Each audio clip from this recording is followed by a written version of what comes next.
ये पट्टा एमआईएम का आपने गले में डाला, क्या वजह थी कि आपने असदुद्दीन ओवैसी की पार्टी को ज्वाइन किया, जिस पर लोग सवाल उठाते हैं? 5 साल पहले से लेकर आज तक सिर्फ एक मजलिस ऐसी पार्टी थी जो हमसे मुसलसल राब्ते में रहती थी। उसके अलावा कोई पार्टी ऐसी नहीं थी जो हमारे आंसू पूछने भी आती। हमारी सच्चाई को उन्होंने मीडिया के माध्यम से रखा भी है, तो यही वजह थी हमारी मजलिस को ज्वाइन करने की। हालांकि मेरे वालिद साहब ने 10 साल तक आम आदमी पार्टी को दिनों रात एक करके पार्टी को जिंदा करा, लेकिन पार्टी का जब वक्त आया हमारा साथ देने का, पार्टी ने हमारा साथ नहीं दिया। कहाँ पर उन्होंने हॉस्पिटल बनाया, यहाँ पे एक भी हॉस्पिटल नहीं है। मोहल्ला क्लिनिक कहाँ यहाँ पे चालू है। आधी कॉलोनी में पानी आता है, आधी में नहीं आता, और जहाँ आता है वो गंदा पानी आता है। जो कुरान शरीफ के ऊपर भेद भी कर रहा है उसको आप टिकट दे रहे हो, ये तो आपको अच्छे से मालूम था कि हम लोगों को बिल्कुल हम उसको बर्दाश्त नहीं करेंगे। तो उन्होंने यहाँ पे क्या काम करा है? वो फ्री की रेवड़ियाँ बांटते हैं, वो बताते हैं। विधानसभा में आए वो हमें दिखाएं कहाँ पर उन्होंने स्कूल बनाया है। हमारे बाद में उनके नेता भी गए, उनके मंत्री लोग भी गए, उनके विधायक भी गए, लेकिन उन सब के लिए पार्टी पूरी तरीके से तैयार रही। लेकिन जब हमारे ऊपर आरोप लगे जो कि झूठे मुकदमे हैं, केजरीवाल साहब ने हमसे पल्ला झाड़ लिया डबल सज़ा देने की बात। यहाँ की आवाम तय करेगी कि हम निर्दोष हैं या दोषी हैं, हम पीड़ित हैं या अपराधी हैं।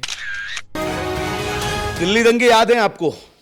एक वो छत जिसके ऊपर इतने सारे सामान मिले, मीडिया की सुर्खियों में बनी रही, और एक वो शख्स जो आज तक जेल की सलाखों के पीछे है। फैमिली, परिवार, बेटा, मां, पत्नी सब कह रहे हैं कि बेकसूर है। आम आदमी पार्टी की तरफ से पार्षद थे, आम आदमी पार्टी ने साथ छोड़ा। मैं नहीं कह रहा हूं, फैमिली कह रही है। आम आदमी पार्टी ने उनको बचाने से भी इनकार कर दिया, ये भी मैं नहीं कह रहा, ये भी परिवार कह रहा। आम आदमी पार्टी ने उनके साथ में नाइंसाफी की, ये भी मैं नहीं कह रहा, ये भी परिवार कह रहा है। मुस्तफाबाद विधानसभा से टिकट मिला एमआईएम से ताहिर हुसैन, जो कि जेल में बंद है। आम आदमी पार्टी ने निष्कासित किया था, उसके बाद में एमआईएम ज्वाइन की, और असदुद्दीन ओवैसी की पार्टी से अब टिकट मिल गया। चुनाव प्रचार भी चल रहा है, सारे कैंडिडेट मैदान में। मेरे साथ में शादाब हुसैन हैं, ताहिर हुसैन के बेटे। चूंकि ताहिर हुसैन जेल में हैं और वो चुनाव प्रचार में नहीं जा पाएंगे, जेल में होने की वजह से उनके बेटे और उनकी अहलिया सब कुछ काम करेंगे। शादाब साहब, बहुत बहुत स्वागत आपका नाव नोटा पे। जी बहुत शुक्रिया सर। और पहले सवाल की शुरुआत मैं यहाँ से करना चाहूँगा कि ताहिर हुसैन जो आपके वालिद हैं, मेरे ख्याल से वही परिसर है जिस परिसर पे सवाल उठे थे, या कोई दूसरा परिसर था? ये वही परिसर है, उसी परिसर में मैं इंटरव्यू कर रहा हूँ। क्या वाकई आम आदमी पार्टी ने ताहिर हुसैन के साथ में नाइंसाफ़ी की है? क्योंकि आप एमआईएम का गमछा डाल के बैठे हुए, टिकट भी आपको उस पार्टी ने दिया है। देखिए, इसमें कोई शक नहीं है कि केजरीवाल ने हमारे साथ नाइंसाफ़ी की है, क्योंकि हम एक अकेले शख्स नहीं थे, मेरे वाले साहब, जो जिनके ऊपर आरोप लगे। हमारे बाद में उनके नेता भी गए, उनके मंत्री लोग भी गए, उनके विधायक भी गए, लेकिन उन सब के लिए पार्टी पूरी तरीके से तैयार रही। लेकिन जब हमारे ऊपर आरोप लगे जो कि झूठे मुकदमे हैं, तो केजरीवाल साहब ने हमसे पल्ला झाड़ लिया, डबल सज़ा देने की बात करी। उन्होंने हमारे ऊपर वो बात लागू करी, लेकिन जो बाकी उनके नेता गए उनके ऊपर लागू क्यों नहीं करी? ये तो हमारे साथ नाइंसाफ़ी है, दोहरा व्यवहार है पूरा। उम्र कितनी है आपकी शादाब साहब? मेरी उम्र 20 साल है। 20 साल जी। यानी अभी 2 साल पहले आप जो है वोट देने का हक आपको मिला है। ठीक है। शादाब साहब, अब्बा आपके क्या गुनहगार हैं? क्योंकि ये सवाल मैं नहीं पूछ रहा हूँ, ये सवाल मुस्तफाबाद की जनता पूछ रही है। क्योंकि मैंने आम आदमी पार्टी के कैंडिडेट का इंटरव्यू किया, मैंने कांग्रेस के कैंडिडेट का इंटरव्यू किया, मैंने उनसे सवाल भी पूछा आपके वालिद के लिए कि उनके साथ में क्या कुछ हुआ। तो क्या वाकई है ऐसा? क्या गुनाह है ताहिर हुसैन साहब का? क्योंकि आप फैमिली हैं, आज से पहले मैंने आपका इंटरव्यू कभी किया नहीं, मैं पूछना चाहता हूँ ताकि मुस्तफाबाद की जनता को आपके दिल की बात पहुँच सके। देखिए, मुस्तफ़ाबाद की आवाम बहुत अच्छे से जानती है, क्योंकि हम खुद मुस्तफ़ाबाद में रहते हैं, और मेरे वालिद साहब यहाँ की गलियों में, यहाँ की आवाम के साथ में बैठकर चाय भी पी, उनके बीच में गुफ्तगू भी की है। वो बहुत अच्छे तरीके से जानते हैं कि हम बिल्कुल इसमें निर्दोष हैं, और हमारे ऊपर जो मुकदमे लगाए गए हैं उनमें से अल्हम्दुलिल्लाह 9 केस में हमें बेल मिल चुकी है, और बाकी 3 में भी बहुत जल्द हमें मिल जाएगी अभी तक। और भारत की न्याय व्यवस्था पर हमें पूरा भरोसा है कि बहुत जल्द हमें इंसाफ मिलेगा। शादाब साहब, ये पट्टा, मैं पट्टा कहता हूँ इसको, क्योंकि गमछा है एक तरह से, सम्मान का चीज़ है ये, मतलब। लेकिन मैं पट्टा कहता हूँ। पट्टा इसलिए क्योंकि जब मैं पार्टियों के लीडर के इंटरव्यू करता हूँ तो फिर ये पट्टे से पहचाने जाते हैं।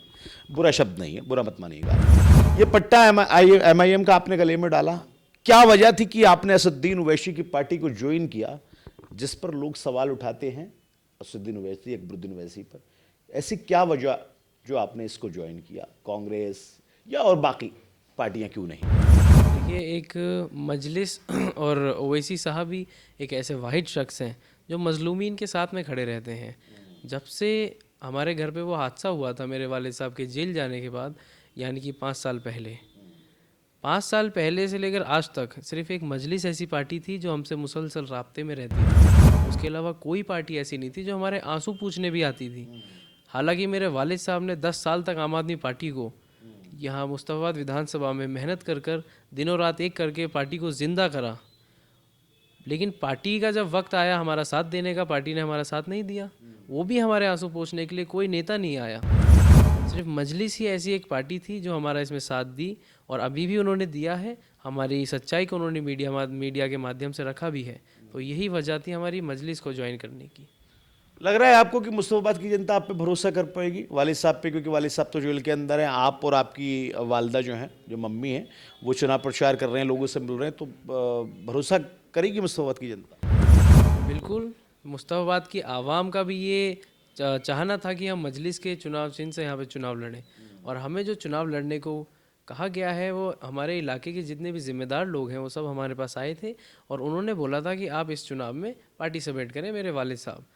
और मुस्तफाबाद की आवाम में हम पहले भी, मेरे वालिद साहब एक निगम पार्षद रह चुके हैं वार्ड से, और इस बार भी हमें बहुत ज़्यादा सपोर्ट सभी लोगों का मिल रहा है। अभी 18 तारीख को ओवैसी साहब आए थे हमारे यहाँ पे, उसके बाद में भी बहुत बेहतरीन हमारा यहाँ पे माहौल भी बन रहा है, और इंशाल्लाह हम लोग ज़रूर जीतेंगे।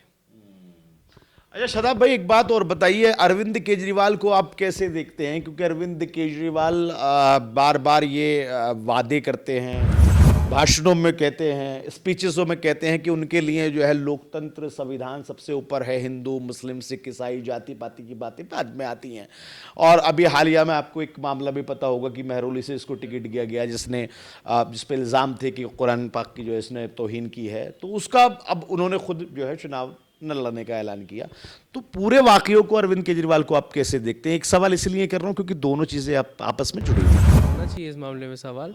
और ये पूरा उनका दोहरा व्यवहार है। वो कहने को चाहे कुछ भी करें, लेकिन जो उनका व्यवहार है वो साफ बताता है। हमारे ऊपर जो केस लगे, मुकदमे लगे, उन्होंने बोला कि भाई हमारे वाले दोषी हैं तो डबल सज़ा दी जाए, और उनके हमारे ऊपर तो सिद्ध भी नहीं हुए थे, आरोप ही लगे थे, जिनमें से 9 में तो हमें बेल भी मिल चुकी है और बाकियों में मिल जाएगी। लेकिन उनके ऊपर उन्होंने कुरान शरीफ की बेइज्जती करी, और उस शख्स को उन्होंने महरौली से टिकट देकर अपनी पार्टी से चुनाव लड़वाने का ऐलान किया। तो ये तो पूरा दोहरा व्यवहार है। हम क्या लगता है उन्होंने मना क्यों किया टिकट मिलने के बाद में चुनाव लड़ने से? देखिए, जो उसका विरोध हुआ, उसके विरोध की वजह से उनको कहीं ना कहीं लगा कि मुस्लिम समाज के लोग उनसे अलग होते जा रहे हैं, तो इसी वजह से उन्होंने उनका टिकट भी काटा। लेकिन ये बात उनको पहले सोचनी चाहिए थी। उन्होंने हमारे जज्बात के साथ खेला है। जो कुरान शरीफ के ऊपर बेइज्जती कर रहा है, तो उसको आप टिकट दे रहे हो, ये तो आपको अच्छे से मालूम था कि हम लोगों को बिल्कुल हम उसको बर्दाश्त नहीं करेंगे, फिर भी आपने हमारे जज्बात के साथ खेला। तो आने वाले चुनाव में मुस्लिम, हमारी विधानसभा में, और मुस्लिम समाज बिल्कुल केजरीवाल के साथ में खड़ी नहीं रहेगी। मतलब अब ये आप कह रहे हैं कि चाहे कैंडिडेट ने जो है लड़ने से मना कर दिया हो, उसके बावजूद भी मुस्लिम समाज साथ नहीं देगा, ये कह रहे हैं आप? जी बिल्कुल। अच्छा, एक बात और बताइए, क्योंकि यहाँ पे जिस मुस्तफाबाद की विधानसभा से आपके वालिद को टिकट दिया गया है MIM के द्वारा, वहाँ पे पहले हाजी यूनुस आम आदमी पार्टी के MLA हुआ करते हैं। क्या वजह है कि टिकट काट के किसी और कैंडिडेट को यहाँ पर भेजा गया? क्या आपको लगता, क्या लगता है आपको? देखिए, ये तो मैं नहीं जानता केजरीवाल साहब की क्या इसमें नीति रही है, लेकिन मैं तो इतना जानता हूँ कि 5 साल उनके यहाँ पे विधायक रहे, तो उन्होंने यहाँ पे क्या काम करा है? वो फ्री की रेवड़ियाँ बांटते हैं, वो बताते हैं। हमारे विधानसभा में आए, वो हमें दिखाएं कहाँ पर उन्होंने स्कूल बनाया है, कहाँ पर उन्होंने हॉस्पिटल बनाया है। यहाँ पे एक भी हॉस्पिटल नहीं है। मोहल्ला क्लिनिक कहाँ यहाँ पे चालू है? आधी कॉलोनी में पानी आता है, आधी में नहीं आता, और जहाँ आता है वो गंदा पानी आता है। तो आवाम हमारी यहाँ से इतना परेशान है, और वो दावे करते हैं। तो जब विधानसभा में विकास नहीं हुआ तो उसका फ़ायदा क्या है? अच्छा शादाब, मैं विधानसभा की बात में थोड़ा सा और बात में करूंगा। एक सवाल और मेरे जहन में आ गया, क्या कभी ऐसा हुआ कि वालिद साहब के मतलब ताहिर हुसैन साहब के जेल जाने के बाद में आपने या आपकी मम्मी ने कभी केजरीवाल या फिर किसी और एमएलए या फिर मंत्री से आपने राब्ता कायम करने की कोशिश की हो और ये गुहार लगाने की कोशिश की हो कि जैसे आप कह रहे हैं कि निर्दोष हैं आपके पापा, उनकी कुछ मदद की जाए, कभी ऐसा हुआ? हमने कोशिश करी थी केजरीवाल साहब से मुलाकात करने की, लेकिन उन्होंने हमें मना कर दिया। वो क्या बोला, क्या बोला? हमसे मिलना नहीं चाहा उन्होंने, जो बीच में मीडिएटर थे उनको मना कर दिया था। तो इसकी वजह क्या समझते हैं आप? इसकी वजह हम यही समझते हैं कि वो हमारी सच्चाई को रखना नहीं चाहते। वो जो नफ़रत की राजनीति करने वाले लोग हैं उनका साथ दे रहे हैं इसमें। अच्छा, जब असदुद्दीन ओवैसी साहब आए थे तो आपकी वालदा भी जो है माइक पे आई थी, हालांकि कम आती है लेकिन उस दिन वो आई थी। तो बोलते बोलते आपकी वालदा रो पड़ी थी और उन्होंने एक बात कही थी, मुझे याद आती है कि अपने शोहर की अगर आज़ादी वो चाहती हैं तो मुस्तफ़ाबाद की जनता जो है उनका साथ दे। तो आपको ऐसा क्या लग रहा है कि अगर आप जीत जाते हैं तो फिर बाकी तमाम चीज़ें जो हैं वो रास्ते पे आ जाएंगी, पटरी पे आ जाएंगी? क्या प्लानिंग है आपकी? देखिए, जिस हिसाब से मीडिया ने हमारे खिलाफ अपना ट्रायल चलाया है, कोर्ट का फैसला आने से पहले उन्होंने अपना फैसला इसमें सुना दिया, तो ये विधानसभा चुनाव के ज़रिए यहाँ की आवाम तय करेगी कि हम निर्दोष हैं या दोषी हैं, हम पीड़ित हैं या अपराधी हैं। तो इसी वजह से मेरी वालिदा ने वो बात बोली थी। मतलब आप ये कह रहे हैं कि अगर मुस्तफ़ाबाद की जनता जो है वोट देती है तो फिर आप निर्दोष साबित हो जाएंगे, यही ना? ठीक है, अब थोड़ी सी और विधानसभा चर्चा कर लेते हैं, थोड़ा सा और पूछ लेते हैं। आम आदमी पार्टी ने एक और दावे किए, अभी आज की बात कर रहा हूँ, उन्होंने 2100 रुपये महिलाओं को देने का ऐलान कर दिया। रजिस्ट्रेशन आज से शुरू होगा। 60 साल से ऊपर बुजुर्ग जो है उनका फ्री ट्रीटमेंट करने की बात उन्होंने कही है। अभी अंबेडकर का मुद्दा चल रहा है, आपको पता होगा, डॉक्टर भीमराव अंबेडकर को लेके उन्होंने अंबेडकर के नाम से स्कॉलरशिप निकाल दी कि दलित बच्चे अब विदेश में फ्री पढ़ेंगे। मैंने कई लोगों से पूछा कि ये किस लिए हैं, तो उन्होंने अलग अलग जवाब आए। आपको क्या लगता है कि अरविंद केजरीवाल का चुनाव से पहले इन तमाम चीज़ों का ऐलान करना आप कैसे देखते हैं? मैं तो ये इस तरीके से देखता हूँ कि चुनाव से पहले जो इन्होंने ऐलान किया है, तो ये चुनाव में वोट पाने के लिए सब कर रहे हैं, क्योंकि जीतने के बाद तो इन्होंने ऐसा ऐलान कभी नहीं करा, और किया भी था तो हमें तो दिखा नहीं हमारे विधानसभा में कि कहीं पे ऐसा हो रहा हो।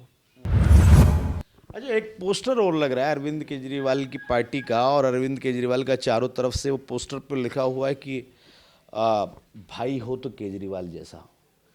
मैंने सुना है कि आपकी जो वालदा हैं उस दौर में जब आपके वालिद जो है आम आदमी पार्टी में हुआ करते थे तो वो भी कहते थे कि हाँ केजरीवाल भाई जैसे आदमी अच्छे हैं। तो क्या ऐसा नहीं है कि अब भाई को जब ज़रूरत पड़ी? मेरी वालिदा इतना जब आउट थी नहीं, वो तो हम लोगों को अपने हक और इंसाफ की इस लड़ाई में आने के लिए मजबूरन आना पड़ा। तुरंत आना पड़ा। लेकिन जब वालिदा मेरी इतनी अपना फेस आउट। अच्छा, ये सवाल मैं ऐसे भी पूछ सकता हूँ कि जब एक बहन को, दिल्ली की बहन को ज़रूरत पड़ रही है अरविंद केजरीवाल की इंसाफ के लिए, आपकी वर्डों में, तो केजरीवाल साथ में नहीं है? नहीं, केजरीवाल बिल्कुल साथ नहीं है। वो 5 साल से हम लोग के ऊपर जो परेशानी आ रही है उसमें उन्होंने हम कभी हमारे आंसू पूछने भी नहीं आए, या किसी को भेजा भी हो अपनी पार्टी की तरफ से। वो कहते हैं कि भाई हो केजरीवाल जैसा, लेकिन हमें तो नहीं लगता कि उन्होंने जब ज़रूरत पड़ी हमारा साथ दिया।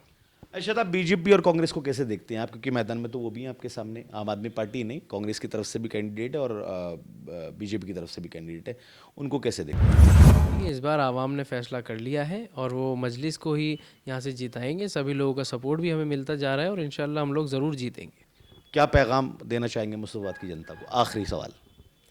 मैं मुस्तफ़ाबाद को यही कहना चाहूँगा कि अपने बेहतर मुस्तकबिल के लिए मजलिस को चुने, और जो हमारे यहाँ पे परेशानी है, जो विकास हमारा यहाँ पे नहीं हुआ है, उसको हम लोग लेकर के बढ़ेंगे और मेरे वालिद साहब को इस हक़ और इंसाफ की लड़ाई में ज़रूर कामयाब करेंगे। चलिए, बहुत बहुत शुक्रिया आपके साथ बातचीत करने के लिए। तो ये शादाब हुसैन थे, ताहिर हुसैन के बेटे, और ताहिर हुसैन के बारे में मैंने आपको बताया ही था। परिसर भी वही है, बातचीत थोड़ी सी हो रही है। एमआईएम पार्टी की इन्होंने ज्वाइन की, इनके वालिद साहब को टिकट मिला, वालिद अभी जेल में है। 9 मुकदमे थे टोटल, 3 में बेल मिल चुकी है, 9 में बेल मिल चुकी है, 3 अभी बाकी हैं, वो चल रहे हैं। और शादाब का कहना है कि जल्दी ही उनमें भी बेल मिल जाएगी, थोड़ा पहले या बाद में, लेकिन मिल जाएगी। शादाब का कहना है कि मुस्तफ़ाबाद की जनता अगर ताहिर हुसैन को बेकसूर समझती है तो वोट ज़रूर दे। अरविंद केजरीवाल से लेके आम आदमी पार्टी के तमाम नेताओं पर इल्ज़ाम भी लगाए कि उन्होंने देखा नहीं, अनदेखा कर दिया, नाइंसाफ़ी की है।